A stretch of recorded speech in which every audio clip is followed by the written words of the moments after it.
Hi, my art friends. I just wanted to give you a little bit of a tutorial on how to create the Great Wave, which was our inspiration piece.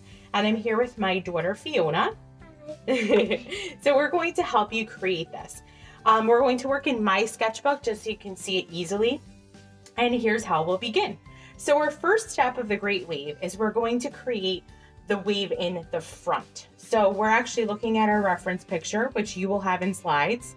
And we're going to create that wave in the front of the picture. So Fiona's going to just kind of sketch that out now. She's using pen just so you can see a little bit better on the camera, if it will write for us. There we go. Awesome. So that first one, she's just kind of setting up a mountain shape because that's what that first wave kind of looks like. And we'll worry about details after. This is just getting the big shapes on the paper. Then we're going to go ahead and create the back wave. So we're going to create more of a curved shape on the top and then a slope on the side. So she's again just following that picture and going through. Good. Now the next thing we want to do is set up the horizon line. So the horizon line is going to be that line that goes right across. I'll show you how to do that a little farther down, more towards the middle of the page. Good. So nice, as straight as you can. And again, in pencil, you can go ahead and it'll continue after the wave because remember, no horizon line in the wave. There you go. Good job. Awesome. Perfect. And then in this picture, the cool thing is that Mount Fuji is tiny. Usually Mount Fuji looks super large, but because it's showing in the picture how it would have looked at that time to see such a large wave, it's showing that the wave is so big with the perspective compared to Mount Fuji. So Mount Fuji is just going to be a little tiny mountain shape in the back. That's about it. Great. Good job. Okay. So now that we've done that, what we can even do too is I'm noticing, because we want this back wave to be even higher, I'm going to have Fiona add one other little layer up top, okay? Just so it looks like it's like curling them more and it's going even higher up. Good.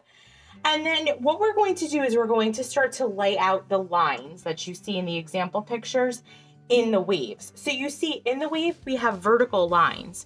So we're just going to go down like that, okay? Vertical lines, meaning top to bottom. Good. And you just continue that pattern and you'll see that we can just go ahead and add that texture, add that pattern, add that dimension. And when we're coloring that in, what we're going to do is try and use different colors of blues. We're going to focus on cool colors, and I'll give you an example palette in one of the slides to be able to do that. Now, another section of the tutorial that I wanted to give to you is how to create the caps of the waves, or where it's starting to curl over and break. So you'll see that's more like a white background with maybe a little bit of blues and greens over the top. So you'll see you have some options there, and I'm showing Fiona on our reference picture. You can either do some bumpy lines and some pointed lines, some triangular shapes in there. So that I will leave up to you. So you're going to go towards the top of your waves, and you can start to add in some smaller bumpy lines, or like I mentioned, some of those triangular shapes. Just gonna go ahead and fix that. Absolutely, yeah, totally. If you have a pencil, Fiona's just adjusting her lines a little bit and adding to it, which you can completely do because we're going to color over this, and you can also go over it. We will go over it in Sharpie, so you know, no problem. This is the time to adjust any of your lines if there's anything that you don't want on the page. Yep, so you can go see these bumpy lines on the bottom. So we just can create bumpy lines along here, underneath. And then you'll see there's also some jagged lines. Good. And that way we know what's not going to get those blues and greens. This is going to be more of like a lighter background because it looks like that little froth that comes up at the top of a breaking wave. So we're going to do that also on the bottom wave, okay? So here and here. So we're going to just go ahead and keep adding. It almost looks like the peak of mountains, okay? So yes, so keep adding, okay? Show friends what you do. Good job. Nice. Excellent, yep. And you could probably also, if you wanted to, add a little jagged ones down here, okay? The parts down here can go facing up if you like, all right?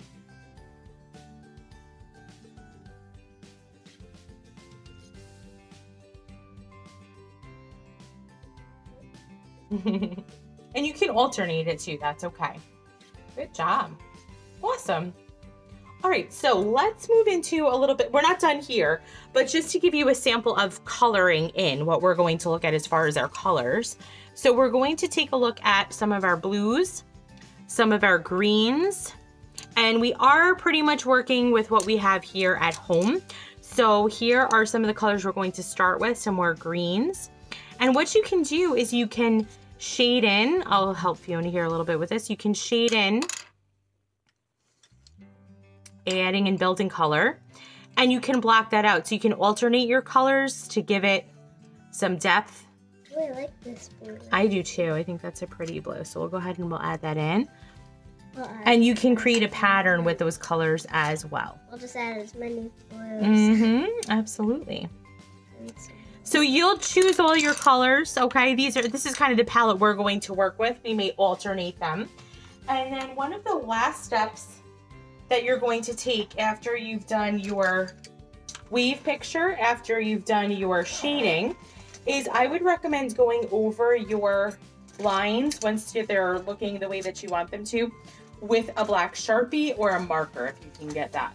So you're going to take your Sharpie, and then Fiona, can you just go over the lines? You can even start where we started with the colors just to show how those colors will pop. So Fiona's going to go over the lines with Sharpie, and that way you can see it's going to really make the colors that are in there pop.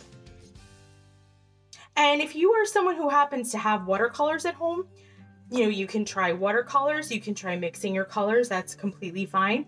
I know we just happened to find some watercolor pens upstairs, so, you know, you can feel free to use that as well. I'm just offering colored pencils and crayons just in case that's the only thing that you have available. It's totally great. I hope that you enjoyed this tutorial. I hope that you were able to follow along, and if not, make sure you pause and go at your own pace. Thanks so much for joining us.